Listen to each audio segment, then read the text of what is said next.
Hello guys, welcome to my channel. आपण आता जाणार आहोत ओमकारेश्वरला. आपण उज्जैन येथून निघालो आहोत आणि आपण आता जाणार आहे ओमकारेश्वर ज्योतिर्लिंगाचं दर्शन घ्यायला. ओमकारेश्वर ज्योतिर्लिंग हे चौथं ज्योतिर्लिंग आहे ज्योतिर्लिंगांपैकी. आता इथून आपण जाणार आहोत इंदोर पासून 80 किलोमीटर अंतरावर आहे ओमकारेश्वर. घाट रस्ता आहे, मोठा रस्ता आहे. 2.5 ते 3 तास लागू शकतात जाण्यासाठी आपल्याला.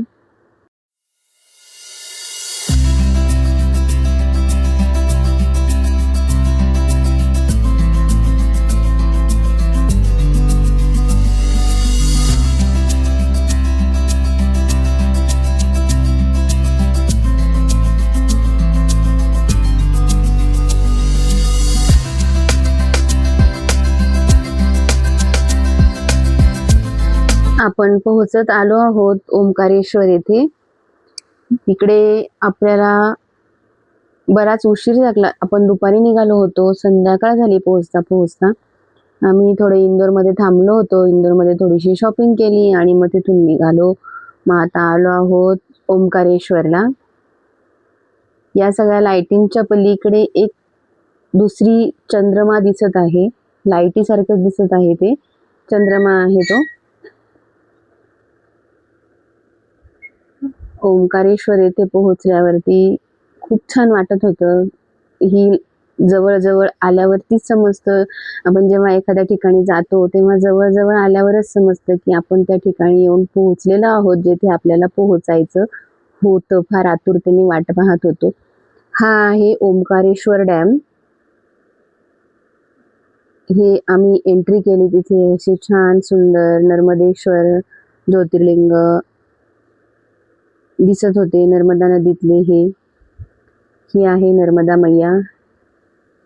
खूप छान वाटत होतं. दोन्ही बाजूला हा झुलता ब्रिज आहे ओमकारेश्वर मंदिराकडे जाण्यासाठी. आणि आम्ही रात्रीच्या वेळी गेलो होतो, त्याच्यामुळे तिथे फार छान लाइटिंग दिसत होती. याच ब्रिजवरून पलीकडे डॅमवरची लाइटिंग दिसत होती. वरती आकाशात चंद्रमा दिसत होते, त्यांचं प्रतिबिंब खाली पाण्यात पडत होतं. ते फार सुंदर वाटत होतं. भगवे झेंडे देखील लावलेले आहेत जाताना त्या ब्रिजवरती. तो जरा नॉर्मली हलतो तो ब्रिज, म्हणून त्याला झुलता ब्रिज असं म्हणतात.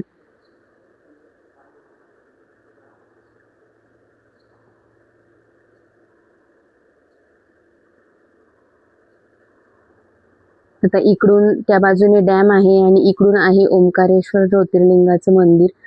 त्या ब्रिजवरती साईडने नेट लावलेले असल्यामुळे ते तुम्हाला असं दिसत आहे. खूप छान वाटतं. ते मंदिरची लाइटिंग चालू असते. ते मंदिर दुरून पाहायला खूप छान वाटतं. खाली आहे नर्मदा मैया, तिथे बोटिंग चालू असते.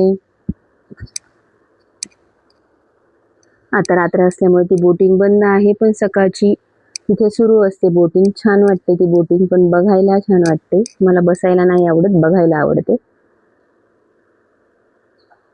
हे जिकडून आपण आलो त्या तिकडची बाजू आहे. तिथे लिहिलेलं होतं झुलता पूल. आणि जिथून आपण त्या ब्रिजवरून जात असतो मंदिराकडे एंट्री करायला, तिथे असे छान देवाचे वेगवेगळे पेंटिंग लावलेले आहेत.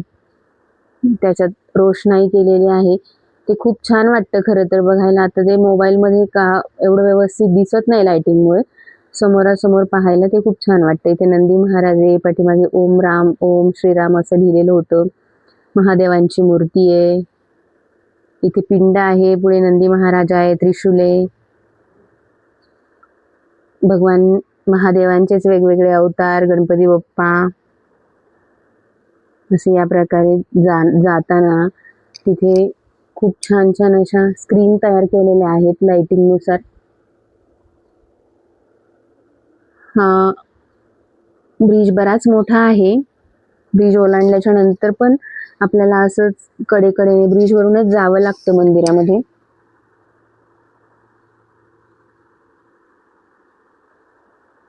मी हे पलीकडच्या बाजूने, जिकडनं आपण आलो ती पलीकडची बाजू, ब्रिज क्रॉस करून आलो ती बाजू. रात्रीची लाइटिंगमुळे सगळंच खूप सुंदर दिसत होतं. आता आलो आहोत आपण मंदिराच्या गाभाऱ्यात. हे आहे मंदिर आतलं. पुरातन मंदिर आहे, त्याच्यामुळे दगडी काम आहे आणि त्याच्यावर खूप सुंदर अशी नक्षीकाम केलेलं आहे पिलरवरती. खूप छान असा घंटानाद प्रत्येक जण आत जाताना मंदिराची घंटा वाजवून जात होतं. खूप छान ह्या दगडी कामामध्ये त्या घंटेचा आवाज खूप छान घुमतो.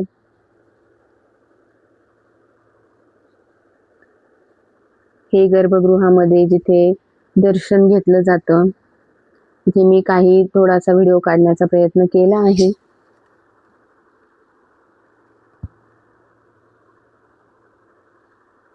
सगळेजण इथे शूट करण्याच्या गडबडीतच होते. पाठीमागे दिसतंय ओंकारेश्वरांची ज्योतिर्लिंगाची हे दिसते, मूर्ती दिसत होती तिथून.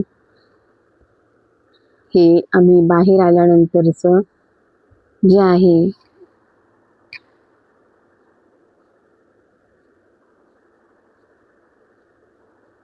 आणि पुन्हा रिटर्न निघाल्यावरती पुन्हा डॅम, दोन्ही बाजूने मंदिर. मला ते खूप आवडत होतं बघायला, त्याच्यामुळे माझं मन राहवलं नाही. मी दोन्ही बाजूचं शूट करून घेतले. दुरून असं इतकं सुंदर दिसत होतं, ते खूप छान वाटत होतं. ओंकारेश्वर ज्योतिर्लिंग हे मध्य प्रदेशमध्ये खंडवा जिल्ह्यातील नर्मदा नदीवर मधांता बेटावर वसलेलं आहे. भगवान शंकरांच्या 12 ज्योतिर्लिंगापैकी 4थं ज्योतिर्लिंग हे ओंकारेश्वर आहे. हे बेट म्हणतात की नैसर्गिकरित्या ओम आकाराचं आहे आणि ओंकारेश्वर आणि अमलेश्वर अशा 2 मुख्य मंदिरांमध्ये स्वयंभू ज्योतिर्लिंगाची पूजा केली जाते. आता आपण जाणार आहोत ममलेश्वरला.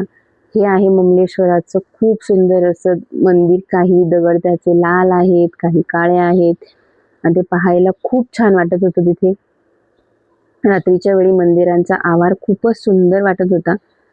हे ममलेश्वराचं मंदिर. नदीच्या पलीकडे आहे ते ओंकारेश्वर आणि नदीच्या अलीकडच्या बाजूला आहे ते ममलेश्वरांचं मंदिर.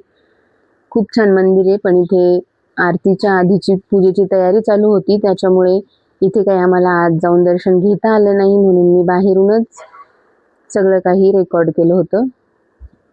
आणि हा आहे आम्ही ज्या हॉटेलमध्ये थांबलो होतो त्या हॉटेलचा व्ह्यू. खूप सुंदर हॉटेल होतं हे. मला राहावलं नाही, म्हणून म्हटलं तुमच्या सगळ्यांसोबत शेअर करावं. मला खूप आवडलं होतं हे हॉटेल. खूप छान हॉटेल आहे, बघू शकता तुम्ही, व्हिडिओमध्ये दिसत आहे. खूप छान हॉटेल आहे. हे मी रेकॉर्ड केलंय. कॉटेज टाईप आहे. आय थिंक त्याचं नाव पंचवटी आहे, आता एक्झॅक्ट आठवत नाही, पंचवटीच आहे. खूप सुंदर हॉटेल होतं. आणि मगाशीच तुम्हाला सांगितलं होतं की पौर्णिमेची रात्र होती, सो चंद्रमा पूर्णपणे खूप सुंदर दिसत होते तिथून. असं करून आम्ही दुसऱ्या दिवशी निघालो. संध्याकाळी परतीच्या प्रवासाला निघालो होतो. तेच थोडेसे क्षण तुमच्यासोबत शेअर केले आणि समृद्धी महामार्गावरून चाललो होतो. रात्रीचा छान लाइटिंग दिसत होती, रोडही खूप छान दिसत होता, खूप छान वाटत होतं. Thanks for watching.